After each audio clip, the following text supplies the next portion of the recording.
नमस्कार, मी आनंदी कुणाल पाटील. मी माझ्या करिअर राईस या चॅनलमध्ये तुमचं सगळ्यांचं खूप खूप मनापासून स्वागत करते. डोक्याच्या केसापासून ते पायाच्या नखांपर्यंत उपयोगी असणारा आवळा, ज्याला अमृतफळ असेही म्हणतात, त्यापासून आज आपण आवळा कॅन्डी बनवणार आहोत. व्हिडिओ शेवटपर्यंत बघा. अजूनही चॅनलला सबस्क्राईब केलं नसेल तर लगेच सबस्क्राईब करा आणि बेल आयकॉन देखील प्रेस करा, म्हणजे माझा व्हिडिओ तुमच्यापर्यंत सगळ्यात आधी पोहोचेल. चला तर मग रेसिपीला सुरुवात करू.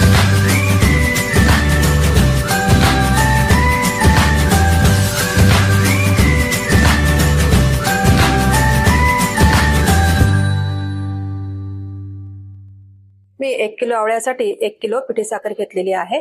1 चमचा कॉर्नफ्लॉवर पाण्यात मिक्स करून घेतलेला आहे. अर्धा लिंबू, 1 छोटा चमचा साजूक तूप, काळं मीठ 1 चमचा आणि साधं मीठ 1 चमचा. आता हे आवळे कुकरला 10 मिनिट आपल्याला वाफवून घ्यायचे. स्वच्छ धुवून घेतलेत आणि नंतर 10 मिनिट आपल्याला ते वाफवून घ्यायचे. हे बघा, हे आता वाफवलेत. त्याच्यानंतर ते अगदी सहज त्याचे तुकडे होतात. असे आपल्याला तुकडे करून गार करून मिक्सरच्या भांड्यात ते आपल्याला पेस्ट करून घ्यायचे. आता हे मिक्सरच्या भांड्यात घालून घेते आणि त्याची पेस्ट करून घेते. हे बघा, एकदम बारीक अशी त्याची पेस्ट झालेली आहे. आता आम्ही कढई गरम करत ठेवलेली आहे. त्याच्यामध्ये आपण हे आवळ्याची पेस्ट घालून घ्यायची. सुरुवातीला थोडी ढवळून घ्यायची.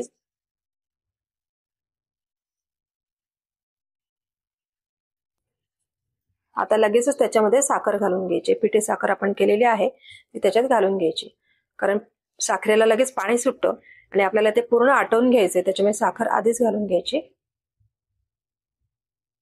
हे बघा, आता ह्याच्यामध्ये आपल्याला आपण जे काळं मीठ आणि साधं मीठ दोन्ही घेतलं होतं ते घालून घ्यायचं. मिठाने चव येते आणि काळ्या मिठाने त्याची टेस्ट चांगली होते. आता त्याच्यामध्ये लिंबू पिळून घ्यायचं. लिंबू प्रिझर्वेटिव्हचं सुद्धा काम करतं आणि चव सुद्धा चांगली येते. आता आपण त्याच्यात जे कॉर्नफ्लॉवरचं पाणी केलं होतं ते घालून घ्यायचं. ह्याच्याने त्याला थिकनेस चांगला येतो, म्हणजे ते चांगलं घट्ट होतं, म्हणून त्याच्यामध्ये कॉर्नफ्लॉवरचं पाणी घालून घ्यायचं.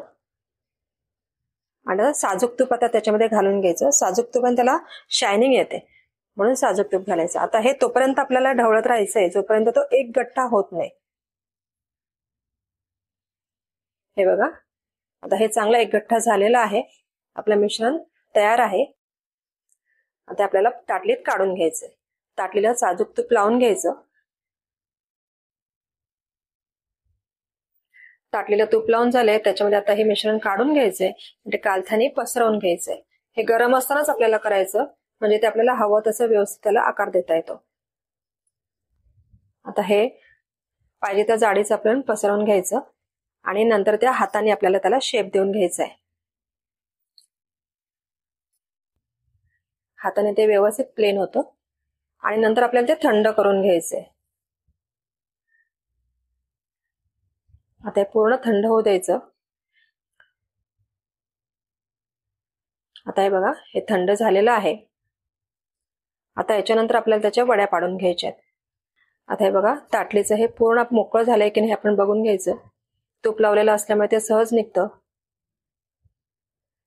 आता ह्याचे आपण हवे त्या आकाराचे तुकडे करून घ्यायचे.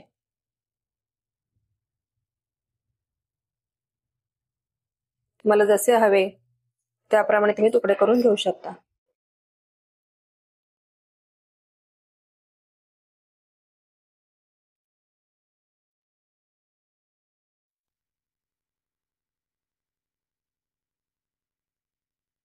बघा, मी असे चौकोनी तुकडे करून घेतलेले आहेत.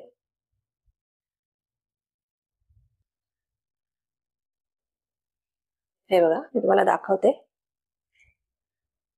ह्याला तुम्ही आवळा कॅन्डी म्हणू शकता, आवळा वडी म्हणू शकता, आवळे पाक म्हणू शकता.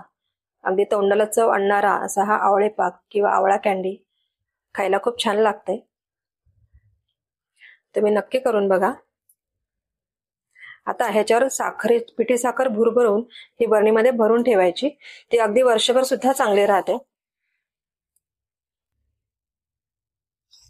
याप्रमाणे आपली आवळा कॅन्डी तयार आहे. व्हिडिओ आवडला असेल तर मला कमेंट करून नक्की सांगा आणि व्हिडिओला लाईक, शेअर आणि सबस्क्राईब करायला विसरू नका.